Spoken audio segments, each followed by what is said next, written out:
আলহামদুলিল্লাহ একটা আছে ভালো, কিন্তু মাঝে মাঝে যে ফেসবুক যোদ্ধারা এমন যুদ্ধ শুরু করে যে একজন যদি কামানের গুলা ছুড়ে তো ওই দিক থেকে আবার ক্ষেপণাস্ত্র ছেড়ে দেয়।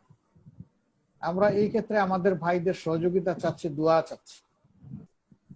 তা আমরা মানুষকে দূরে ঠেলে দিয়ে লাভটা কি হবে, বরঞ্চ কাছে টানতে পারলেই তো লাভ।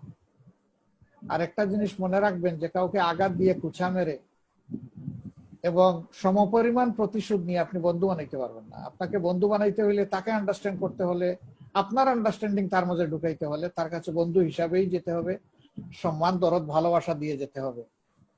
আমরা কখনো হাসান আর সাইয়া দুইটাকে এক করতে চাই না। আমরা চাই যে দুইটা যার যার মর্যাদায় থাকুক। বরঞ্চ কেউ যদি আমার সাথে সাইয়া করে, আমি তাকে হাসানার মাধ্যমে জবাব দিব, ইদফা বিল্লাতি হিয়া আহসান। আমরা সেই নীতি অনুসরণ করব ইনশাআল্লাহ।